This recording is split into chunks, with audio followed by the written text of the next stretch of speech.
স্বস্তিয়িনী ব্রতধারী যারা, তারা কার হাতে খাবে, কার হাতে খাবেন না, এই নিয়ে অনেকের মনেই নানা দ্বিধা, নানা প্রশ্ন।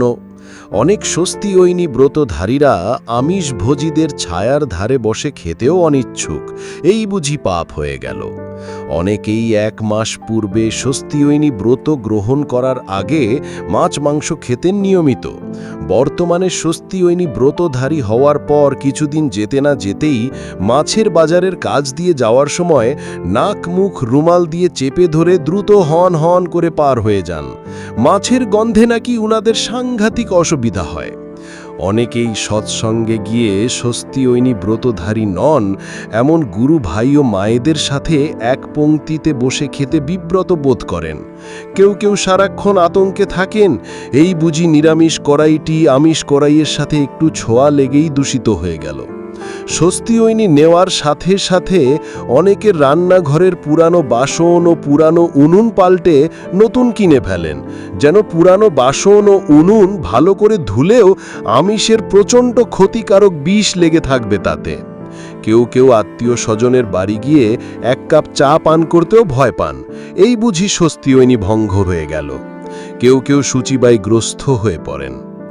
শ্রী শ্রী ঠাকুর বলেন, নিষ্ঠা রেখো, গোড়া হইও না। স্বস্তিয়িনী ব্রত গ্রহণ করে গোড়া হয়ে গেলে মুশকিল, ছুত মার্গে আক্রান্ত হলে বিপদ।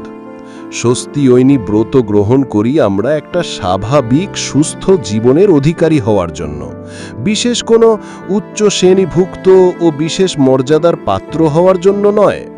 স্বস্তিয়িনী ব্রত নিলাম মানে আমি এলিট গ্রুপের সদস্য হলাম তা নয়। স্বস্তিয়িনী ব্রতের 5টা নীতির মধ্যে প্রথম নীতিটা হল শ্রীবিগ্রহের মন্দির ভেবে শরীরটাকে সুস্থ সবল এবং কর্মপটু রাখা। আমার শরীরটাকে শ্রীবিগ্রহের মন্দির ভাবতে শুরু করি যখন, তখন আমি এমন কোনো খাদ্য বস্তু এই শরীরে প্রবেশ করাতে পারি না যে খাদ্যগুলো শ্রী শ্রী ঠাকুরের পছন্দ নয়। তাই আমরা মাছ মাংস পেঁয়াজ রসুন ডিম শুটকি এইসব খাই না। এই শরীরকে সুস্থ সবল নিরোগ রাখার জন্য প্রয়োজন সদাচার বা হাইজিন। সদাচার 3 প্রকারের: শারীরিক, মানসিক ও আধ্যাত্মিক সদাচার।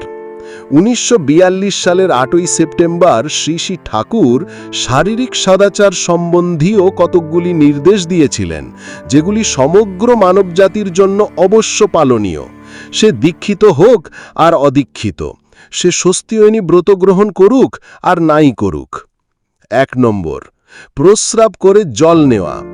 2 নম্বর, নাকে মুখে আঙুল দিয়ে হাত ধুয়ে ফেলা। 3 নম্বর, পরের ব্যবহৃত জিনিস যথা জামাকাপড় গামছা বিছানা ইত্যাদি ব্যবহার না করা। 4 নম্বর, পায়খানা করে খুব ভালো করে শৌচাদি করা। 5 নম্বর, ব্যবহারের জিনিসগুলি সবসময় পরিষ্কার পরিচ্ছন্ন রাখা। 6 নম্বর, অসুখ বিসুখ হলে রোগের সংক্রমণ যাতে না হতে পারে এমনভাবে চলা। 7 নম্বর, অন্যের এঁঠো না খাওয়া। 8 নম্বর, এক পাতে অনেকে না খাওয়া। 9 নম্বর, কোনো ফল টল খেতে গেলে ধুয়ে খাওয়া। 10 নম্বর, বাসনপত্র ভালো করে মাজা। 11 নম্বর, ঋতুমতী মেয়েদের শুদ্ধাচারে চলা, বিশেষ ছোঁয়া নাড়া না করা। 12 নম্বর, রেস্টুরেন্টে চা ইত্যাদি না খাওয়া।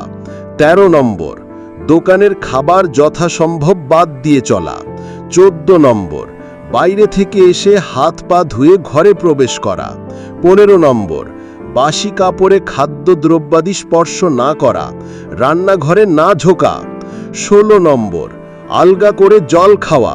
17 নম্বর, আমিষ আহার ও পেঁয়াজ রসুন মাদক দ্রব্যাদি বর্জন করে চলা। 18 নম্বর, কদাচারী লোকের হাতে না খাওয়া।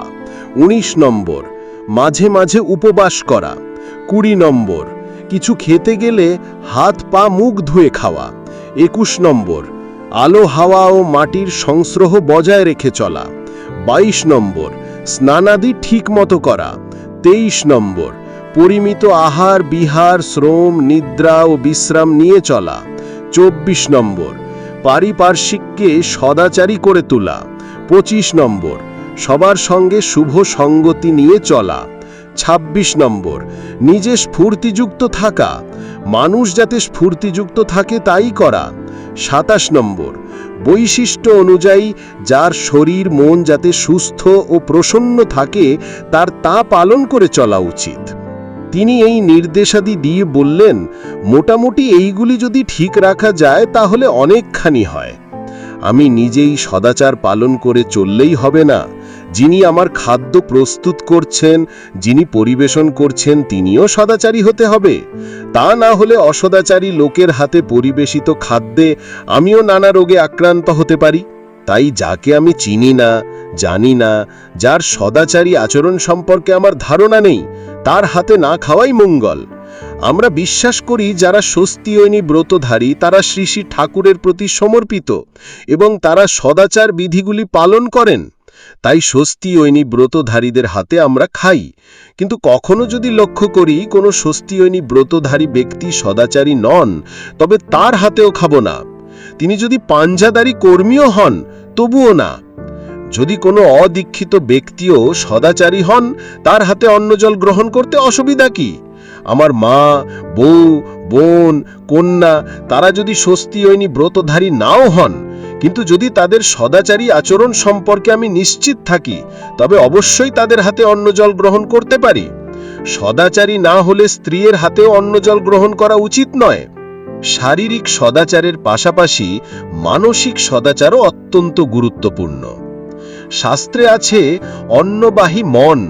কেউ যদি কুচিন্তা পরায়ণ হন, আমার প্রতি ঘৃণা ও বিদ্বেষ সম্পন্ন হন, নিম্ন মানসিকতা সম্পন্ন হন, তবে তার হাতে অন্ন জল গ্রহণ করলে নিজের মানসিক ক্ষতি হয়। তাই যার সাথে আমার পরিচয় নেই, যার মানসিক অবস্থা ও স্বভাব চরিত্র সম্পর্কে কোনো ধারণা নেই, তার হাতে খাওয়া উচিত কি? যারা স্বস্তিয়নী পালন করে তারা নিয়মিত নাম ধ্যান করে, ইষ্ট চিন্তায় যুক্ত থাকে, মানসিক শুদ্ধতা বজায় রাখে, এই বিশ্বাসে তাদের হাতে খাই। যদি কেউ স্বস্তিয়নী হয়েও কুচিন্তা ও কু আচরণে যুক্ত থাকে, তার হাতে অবশ্যই খাওয়া উচিত নয়। এই সব কারণে যারা সাধনা করেন তারা সপাক রান্নাকেই উত্তম পরিগণিত করেন। মোট কথা, যার শারীরিক ও মানসিক সদাচার সম্পর্কে আমি নিশ্চিত, যাকে দেখে আমার খেতে রুচি হয়, তার হাতেই খাই। দীক্ষিত অদীক্ষিত প্রত্যেকের জন্যই এই আচরণ বিধেয়, কিন্তু তাই বলে গোঁড়ামি ভালো নয়। একদা শ্রী শ্রী বরদার সাথে একজন গুরু ভাই একটা বাজারের মধ্য দিয়ে যাওয়ার সময় মাছ বাজারে প্রবেশ করতেই রুমাল দিয়ে নাক মুখ ঢেকে তাড়াতাড়ি হেঁটে পার হয়ে গেলেন। তা লক্ষ্য করে শ্রী শ্রী বরদা তাকে বললেন, তুমি এইভাবে রুমাল দিয়ে নাক মুখ ঢেকে মাছ বাজারের প্রতি ঘৃণা প্রদর্শন করা উচিত হয়নি। তুমি যেগুলো দেখে ঘৃণায় নাক ঢাকছ, সেই খাদ্যবস্তুগুলো তোমার পরিবেশে বহু মানুষ শ্রদ্ধা ভরে খায়, তোমার অনেক গুরুজনরাও খায়। একবার একজন কর্মী দাদা সড়ক পথে আসাম থেকে দেওঘর গেলেন। পথে ৩-৪ দিন তিনি খাওয়া দাওয়া করেননি, তাই শারীরিকভাবে দুর্বল হয়ে পড়লেন। শ্রী শ্রী বরদা তা লক্ষ্য করে ওনাকে জিজ্ঞেস করলেন, তোমার শরীর এত দুর্বল কেন? উত্তরে তিনি জানালেন, আগে দাদা, পথে কোনো স্বস্তিয়নী ব্রতধারী গুরু ভাইয়ের দোকান ছিল না, তাই খাওয়া দাওয়া হয়নি। তখন শ্রী শ্রী বরদা ওনাকে বললেন, তোমাকে যদি একদল সন্ত্রাসীবাদী ধরে পাহাড়ে নিয়ে বেঁধে রেখে বলে গরুর মাংস না খেলে তোমায় গুলি করে মারবে, তুমি তখন কি করবে? উত্তরে কর্মী দাদাটি জানান, দাদা, গুলি খেয়ে প্রাণ দিয়ে দেব, তবু গরুর মাংস খেয়ে ধর্মচ্যুত হব না। শ্রী শ্রী বরদা তখন বললেন, যদি মরেই যাও ধর্ম রক্ষা করবে কিভাবে? বেঁচে থাকাটাই তো প্রধান ধর্ম। এমন যদি অবস্থা হয় তবে তুমি সেই মুহূর্তে গরুর মাংস খেয়ে নিজের প্রাণ রক্ষা করবে, পরে না হয় প্রায়শ্চিত্ত করে নেবে। শ্রী শ্রী বরদা গোঁড়ামি আর নিষ্ঠার পার্থক্যটুকু বুঝিয়ে দিলেন। তাই স্বস্তিয়নী ব্রত গ্রহণ করার পর পুরানো আমিষ বাসন ও উনুন পাল্টে নতুন কেনার কোনো প্রয়োজন নেই। সেগুলো ভালো করে ধুয়ে অবশ্যই রান্না করে খাওয়া যেতে পারে। আমিষভোজী বা অদীক্ষিত বা স্বস্তিয়নী ব্রতহীন ব্যক্তির পাশে বসে খেলে নিজের জাত চলে যায় না, স্বস্তিয়নীর নিয়মও ভঙ্গ হয় না। নিরামিষ বাসনের সাথে আমিষ বাসনের একটু স্পর্শ হলেই ইলেকট্রিসিটির মতো আমিষের গুণ নিরামিষ বাসনে প্রবাহিত হয়ে তাকে দূষিত করে দেয় না।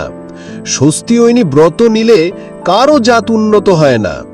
আত্মীয় স্বজনের বাড়ি গেলে যদি পরিষ্কার পরিচ্ছন্নভাবে চা করে দেয়, তা গ্রহণ করলেও নিয়ম ভঙ্গ হয় না।